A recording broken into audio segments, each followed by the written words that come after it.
যাচ্ছে তো। তুমি বরং আমাকে নিয়ে ভাবনা বাদ দাও, তোমার শোভাকে নিয়ে ভাবো। দেখো বিয়েটা বাঁচাতে পারো কিনা। মুচকি হাসে আদ্রিতা। রাগে রিফাতের শরীর কাঁপে।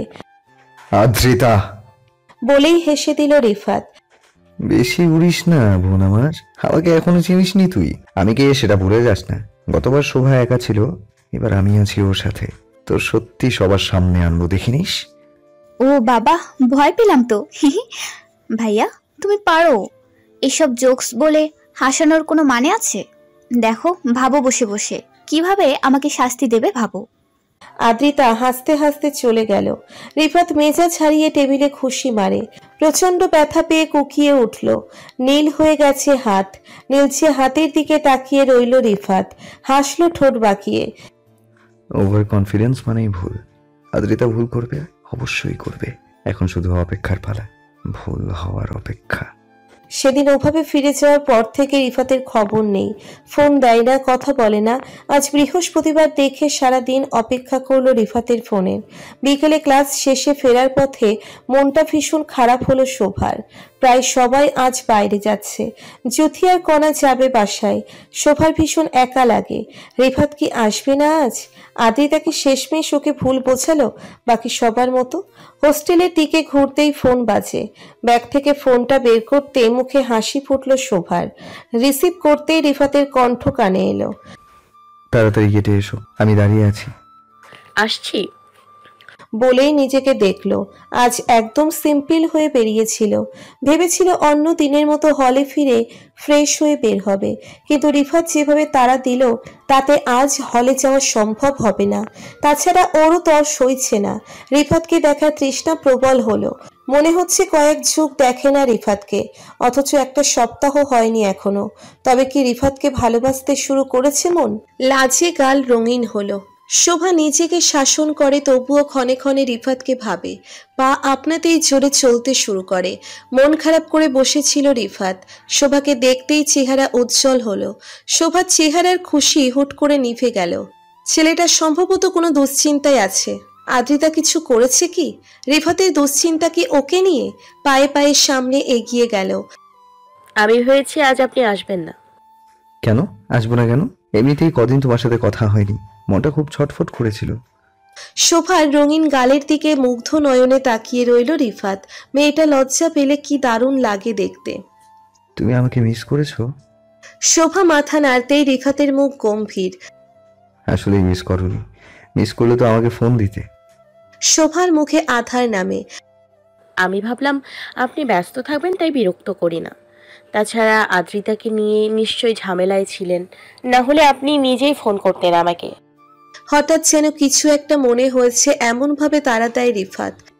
তাড়াতাড়ি গাড়িতে উঠছো তো, অন্য কোথাও যেয়ে বসি, অনেক কথা জমে আছে। শোভা গাড়িতে বসতেই রিফাত গাড়ি চালানো শুরু করে। খুব বেশি করে আসলো না ওরা। ভালো একটা রেস্টুরেন্টে জানালার ধারে এসে বসলো দুজন। আদ্রিতার কি খবর? ওর সাথে কথা বলেছেন? কি বলে ও? শোভার প্রশ্ন শুনে চুপ করে রইল রিফাত। কি হলো, কিছু বলছেন না যে?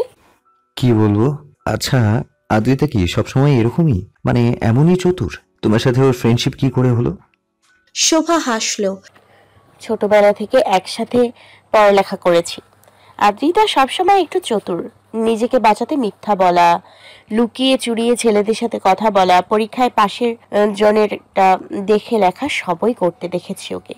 ক্লাস 7-এ উঠতেই ওর হাতে ফোন দেখেছি, যেখানে মেট্রিকের পরেও আমাদের হাতে ফোন আসেনি। অবশ্য ফোনটা ওর কোনো একটা বয়ফ্রেন্ড কিনে দিয়েছিল। লুকিয়ে লুকিয়ে ফোন ব্যবহার করত। ওদের বাড়িতে পড়তে গেলে মাঝে মাঝে আমার ছবি তুলে নিত।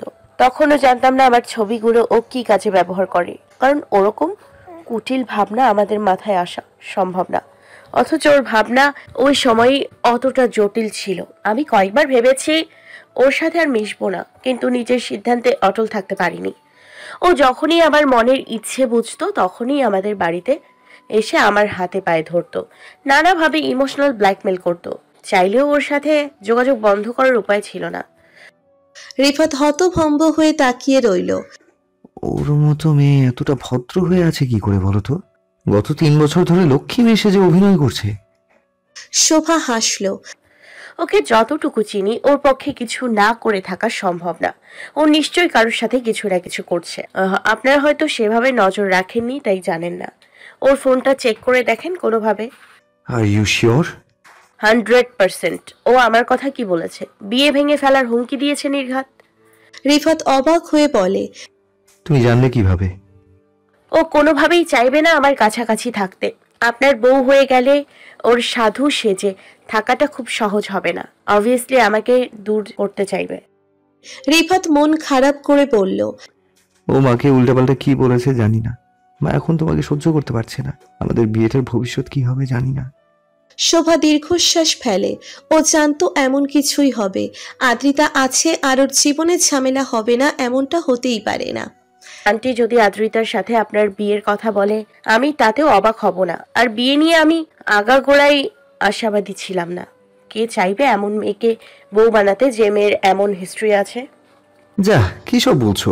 মা এমনটা কখনোই বলবে না। ওকে আমি বোনের বাইরে অন্য কিছু ভাবিনি। ইনফ্যাক্ট শুরু থেকেই কেন যেন ওকে পছন্দ করতে পারিনি। আর বিয়ে নিয়ে উল্টাপাল্টা ভেবো না একদমই।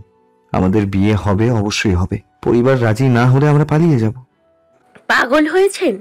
এমনিতেই বাবা আমার সাথে কথা বলে না, আর যদি পালিয়ে বিয়ে করি তাহলে কি করবে জানি না। আমি তো বিয়ের কথা ভাবি না। বিয়ে না হলেও কোনো সমস্যা নেই। কিন্তু আমার যে অনেক সমস্যা হয়ে যাবে তোমাকে ছাড়া। রিফাতের কথায় যেন পরিবেশটাই থমকে গেল। দুজনেই কথা হারিয়ে ফেলেছে। কিছুটা সময় পার হলে শোভা মুচকি হাসল। শুনুন, আপনি আদ্রিতাকে এখনো চিনতে পারেননি। আমার কথা মিথ্যা না, সে প্রমাণ আপনি পাবেন কয়েকদিনের ভেতর। আচ্ছা, আপনার এমন কোনো বন্ধু আছে যে খুব পপুলার, আপনাদের চাইতে টাকা পয়সা বেশি, এরকম কেউ? রিফাত সরু চোখে তাকালো। কিন্তু তাতে কি হবে? শোভা দুষ্টু হাসি দিল। আদ্রিতার সাথে ফ্লার্ট করতে হবে আপনার সেই বন্ধুকে। অনেক দামি দামি গিফট দেবে ওকে, তারপর কিছু একটা তো হবে। আমার মনে হয় না এতে কাজ হবে। আদ্রিতা এখন আগে চাইতে বেশি চালাক। এত সহজে কারো ফাঁদে পড়বে না। তাছাড়া ভার্সিটিতে ওকে একটা ছেলের সাথে দেখেছিলাম। একদিন জিজ্ঞেসও করেছিলাম, মনে হলো সেই ছেলেটার সাথে সম্পর্কে আছে। আদ্রিতা আর ভার্সিটির কেউ? কখনোই না। ও হয়তো ছেলেটাকে ইউজ করে ছেড়ে দেবে, এর বেশি আর কিছু না। আর পারলে ওকে চোখে চোখে রাখুন, কিছু না কিছু পেয়ে যাবেন। এত শিওর হয়ে বলছো কি করে? ওকে আর চিনতে বাকি নেই আমার। আচ্ছা শোনো, এখন হয়তো তোমার কাছে কম আসবো, তাই বলে তুমি কিন্তু আবার অন্য কিছু ভেবে বসো না। আসলে আদ্রিতা আমাদের দেখলেই মায়ের কাছে বলবে, আর মা ভুল বুঝবে আমাদের। আমি চাচ্ছি না আদ্রিতাকে কোনো সুযোগ দিতে, বুঝলে? শোভা মাথা দোলায়। না বুঝে উপায় নেই কোনো। আদ্রিতাকে কিভাবে পথে আনবে তাই ভাবছে। এমনিতেও ডিপার্টমেন্টে খোঁজ নিতে হবে। ওকে এভাবে ছেড়ে দেওয়া যাবে না। কি ভাবছো? রিফাতের প্রশ্নে ভাবনার জগৎ ছিন্ন হয়। কিছু বলবে তার আগেই ফোনটা বেজে উঠল। ভ্রু কুঁচকে গেল শোভার। ছোট বোনের ফোন ধরে হ্যালো বলতেই ওপাশ থেকে মায়ের গলা পাওয়া গেল। হুড় মুড়িয়ে কথা বলে গেল সাজেদা। ওপাশ থেকে কে কি বলছে তা শুনতে পেল না রিফাত। তবে শোভার চেহারার পরিবর্তন বেশ চিন্তায় ফেলে দিল তাকে। বোঝাই যাচ্ছে মেজাজ ভয়ঙ্কর রকম খারাপ। ফোন নামিয়ে রাখতেই রিফাত জানতে চাইল, কি হয়েছে? বাসায় সব ঠিক আছে? কে ফোন করেছিল? শোভার চোখ দুটো রক্ত চপার ন্যায় রক্তিম হয়ে গেছে। নাকের পাটা ফুলে উঠেছে। সে রিফাতের পানে চাইতেই ভয় পেয়ে গেল রিফাত। আপনার মা আমাদের বাসায় গেছিল, আমার বাবাকে যা না তা বলে এসছে। আমার বাবা নাকি ফ্রড করে আপনার সাথে আমার বিয়ে দিচ্ছে। আমার যোগ্যতা নেই আপনার বউ হওয়ার। আমি একটা চরিত্রহীন মেয়ে। আমার নাকি অনেকের সাথে সম্পর্ক। আমি নাকি...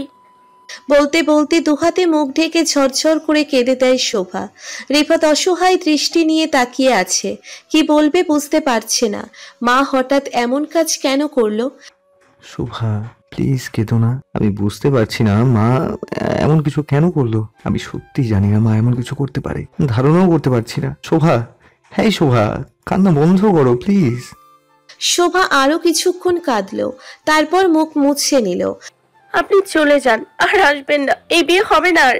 আপনার মা বিয়ে ভেঙে দিয়ে গেছে। আর সবচেয়ে বড় কথা, বিয়েটা আমি বাবার জন্য করতে চেয়েছি। সেই বাবা যখন অপমানিত হয় তখন আর সেখানে বিয়ের প্রশ্নই আসে না। রিফাতের বুক ধরপড় করে। জ্বরের তেষ্টায় বুক শুকিয়ে আসে। এসব কি বলছে শোভা? এই কদিনে শোভা ওর হৃদয়ে কতটা আসন পেতে বসেছে ও কি তা জানে? সে আকুতি নিয়ে বলে, এসব কি বলছো শোভা? প্লিজ এসব বলো না। আদ্রিতা নিশ্চয়ই কিছু একটা করেছে। মা হয়তো রেগে আছে। আদ্রিতা শয়তানি বুঝতে পারছে না। তুমি ভেবো না, মাকে আমি ম্যানেজ করে নেব। Are you mad? আপনার মা আমার বাবাকে অপমান করেছে, অপমান। আর সব মেনে নিলেও আমার বাবার অপমান কিছুতেই মেনে নিব না। এমনিতেই আমি তার কাছে অপরাধী, আর বেশি অপরাধের বোঝা চাপাতে চাই না নিজের কাঁধে। চলে যান, আর আসবেন না। শোভা উল্টে ঘুরে হাঁটতে শুরু করে। রিফাত ডাকলো, শোভা প্লিজ এমন করো না, এটা একটা মিসআন্ডারস্ট্যান্ডিং। আদ্রিতা শয়তানি, আমরা দুজনে মিলে এই সমস্যার সমাধান করে ফেলবো। এভাবে চলে যেও না প্লিজ। শোভা, আদ্রিতাকে জিতিয়ে দিও না। ও তো চাই এটা তোমার আমার বন্ধন ছুটে যাক, তাহলে ওর আর কোনো ভয় রইল না। শোভা, শোভা কথা শোনো। শোভা শুনল না, ফিরেও তাকায় না, চোখ মুছতে মুছতে চলে যায়। রিফাত অসহায় চোখে চেয়ে দেখল কি করবে ও এখন, কিভাবে ফিরাবে শোভাকে। আদ্রিতা শেষ পর্যন্ত আবারও জিতে গেল। কেন, কি চাই ও? রিফাত ক্ষিপ্ত মেজাজ নিয়ে গাড়িতে উঠে বসলো। দ্রুত গতিতে গাড়ি ঘুরিয়ে নিল বাসার উদ্দেশ্যে। আদ্রিতাকে ধরবে আজ। নিজের অপরাধের জন্য একটুও অনুতপ্ত না হয়ে বরং আরো অপরাধ করতে লেগেছে। আজ জানতেই হবে ও কি চাইছে, কেন এমন করছে, আর এত সাহসী বা পাচ্ছে কোথায়। একটা মেয়ে হয়ে এতটা নিচে নামে কিভাবে? পুরো বাড়ি তন্ন তন্ন করে খুঁজেও আদ্রিতাকে পাওয়া গেল না। রিফাত মায়ের ঘরে এলো। আদ্রিতা কোথায় মা? ওকে দেখছি না কেন? ও আজকে ভার্সিটিতে থাকবে, কাল নাকি এক্সাম আছে তাই। তুমি শোভাদের বাড়ি গিয়েছিলে? কি বলেছো শোভার বাবাকে? রোকেয়া তীব্র অসন্তোষ প্রকাশ করলেন। এরই মধ্যে তোর কানে খবর পৌঁছে গেছে? নিশ্চয়ই আজও শোভার সাথে ছিলিস তুই। আদ্রিতা ঠিকই বলে, শোভা মেয়েটাই তোর মাথা খাচ্ছে। রিফাত রেগে মেগে চেঁচিয়ে উঠল। আর তোমার মাথা কে খাচ্ছে মা? আদ্রিতা, তুমি বিনা দোষে শোভার নিরীহ বাপকে যে কথা শুনিয়ে আসো। একবারও ভেবেছো কতটা অমানুষের মতো কাজ করেছো? এখন ওর বাবা যদি অসুস্থ হয়ে যায় তাহলে এই দায় কে নেবে বলো তো? এক আদ্রিতা শোভার জীবন নষ্ট করেছে, আর এখন ওর তালে নাচছ তুমি। শোনো মা, একটা কথা পরিষ্কার করে বলে দিই, শোভা ছাড়া অন্য কাউকে বিয়ে করব না আমি। যদি ভাবো তুমি মা তাই তোমার কথা শুনে আমি শোভাকে ভুলে অন্য কাউকে বিয়ে করব, তাহলে ভুল ভাবছো। এমন আশা করা ভুলে যাও, বুঝলে?